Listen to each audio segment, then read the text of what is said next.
O rio Minho nasce na Serra da Meira, província de Lugo, e faz uma viagem com uma extensão de cerca de 330 km até chegar ao mar, em Caminha, a Guarda. Os 75 km finais servem de fronteira entre Portugal e Espanha. O estuário, zona do rio em que se sente a influência da maré, estende-se ao longo de 40 km. É uma zona especial de proteção para as aves aquáticas. No aquário do rio, simula-se uma viagem ao longo do rio Minho, uma viagem desde a nascente até à foz. Nas zonas mais altas do rio, a água é mais oxigenada, mais translúcida, mais fria, e o fundo é pedregoso, apresentando seixos grandes que vão ficando progressivamente mais pequenos por processos de transporte e erosão ao longo do percurso do rio. As zonas altas do rio são o habitat ideal para os salmonídeos, como é o caso das trutas. A truta arco-íris é uma espécie exótica, introduzida na década de 50 do século passado, e podemos encontrá-la em afluentes, próximo de aquaculturas.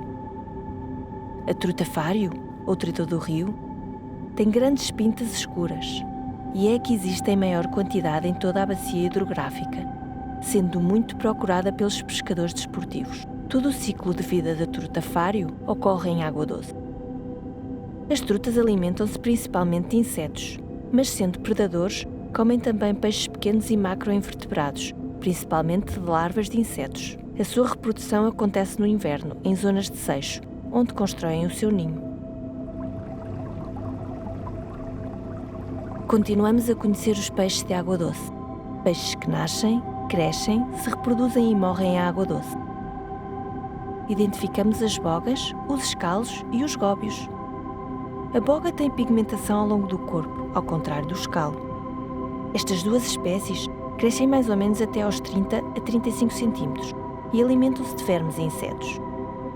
Nesta região, atualmente, não tem qualquer tipo de importância em termos gastronómicos, mas no passado eram espécies que eram consumidas pelas populações ribeirinhas. O góbio é um peixe mais pequeno e tem umas manchas escuras ao longo do corpo e uns barbilhos. Normalmente, anda mais pelo fundo do rio e apareceu no rio Minho nos anos 90, tendo sido translocado de outras bacias hidrográficas para esta região porque era utilizado como isco vivo. Existem 70 barragens na parte espanhola da bacia hidrográfica do rio Minho. O grupo de peixes que é fortemente afetado pelas barragens são aqueles que fazem grandes viagens, os peixes migradores. Estamos a falar do salmão, do sável, da savelha, da lampreia, da enguia e da truta marisca. Adicionando a poluição, a sobrepesca e a destruição das margens, elevamos o risco do desaparecimento de espécies, como foi o caso do esturjão. A enguia nasce no mar, a 4.000 km de distância. As larvas acompanham as correntes oceânicas e chegam ao rio Minho completamente transparentes, designando-se enguia de vidro ou meixão. Depois, ao colonizarem as águas interiores, pigmentam e passam a designar-se enguias amarelas, que ao fim de alguns anos voltam ao mar para a reprodução. As espécies nativas do rio Minho estão ameaçadas pela introdução de espécies exóticas. Das 15 espécies de peixes de água doce que conhecemos no rio Minho, 8 delas são exóticas. É o caso do pimpão, que pode apresentar uma cor laranja, branca ou até castanha e que podemos encontrar no rio Minho desde os anos 50. A tenca é um peixe com tons cinzentos esverdeados e olhos vermelhos e foi introduzida nos anos 90. A introdução dos peixes exóticos é da responsabilidade do homem, através da pesca desportiva ou da atividade de aquariofilia.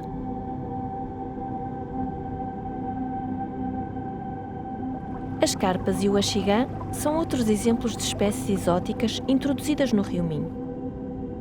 Nativas da Ásia, as carpas chegaram ao rio Minho nos anos 90, podendo atingir 30 kg de peso. Encontramos duas variedades de carpas: a comum, que tem escamas em toda a superfície do corpo, e a carpa de espelho, que tem zonas da pele com ausência de escamas. O axigã veio da América e faz parte das espécies que foram introduzidas, à semelhança da truta arco-íris, na década de 50, para promover a pesca desportiva. É um predador e, a seguir à truta, é, Provavelmente, o peixe de água doce mais apreciado pelos pescadores desportivos. É muito comum encontrá-lo nas albufeiras, nas águas calmas e um pouco mais quentes. No estuário do Rio Minho, podemos encontrar peixes que toleram a água salobra. O peixe-mosquito, ou gambúzia, é uma espécie exótica e foi introduzida em muitas zonas para tentar decrescer a população de mosquitos e assim diminuir a transmissão da malária ao homem. É o único peixe do Rio Minho em que podemos distinguir os machos das fêmeas, pela diferença que possuem na barbatana anal. Nos machos é em forma de agulha, enquanto que nas fêmeas é triangular. Uma nota muito importante. Não podemos esquecer que quando temos animais exóticos em casa, que compramos nas lojas, como tartarugas, cágados, peixes, e não os quisermos mais, devemos entregá-los num sítio em que os recebam. Nunca devemos libertá-los no meio ambiente, porque ao fazê-lo estamos a introduzir uma espécie exótica que pode alterar a funcionalidade e a composição do ecossistema. Na zona mais baixa do estuário, onde já temos alguma influência química da água do mar, podemos encontrar peixes que nascem no mar, ou seja, peixes marinhos, e que entram no rio para se alimentarem ou para se abrigarem, podendo ficar algum tempo, mesmo meses, indo depois outra vez para o mar. Alguns toleram a água doce e até a poluição, como é o caso das tainhas, da qual podemos encontrar 4 espécies no Rio Minho. Os peixes planos mais comuns no estuário são o rodovalho, o linguado e a solha, espécie que pode distribuir-se por todo o rio internacional. A solha tolera muito bem a água doce. Reproduz-se, como os outros peixes planos, na zona costeira. Quando nasce, a sua morfologia é idêntica à dos outros peixes que conhecemos, com um olho de cada lado, e anda na coluna da água. A certa altura, sofre uma metamorfose e o olho migra para o outro lado. A boca fica torcida e só a partir dessa altura é que fica preparada para assentar na areia. Como tem a capacidade de se camuflar, passa muitas vezes despercebida na areia. Muito abundante, o peixe-rei, ou morca, era aproveitado no passado para consumo. É uma espécie importante como fonte de alimento para peixes predadores. Chegamos ao fim do rio e, na proximidade da foz, encontramos zonas rochosas, que servem de abrigo e de alimento a várias espécies. Sobre as rochas encontramos mexilhões, anémonas, estrelas do mar, entre uma grande diversidade de organismos. Os sargos e as douradas são predadores extremamente vorazes e estão sempre a partir os mexilhões para se alimentarem. Um dos problemas das praias rochosas é o pisoteio. Há muitas pessoas que andam nas rochas a apanhar mexilhões, caranguejos, polvos, e quando não há cuidado onde colocam os pés, muitos destes animais morrem.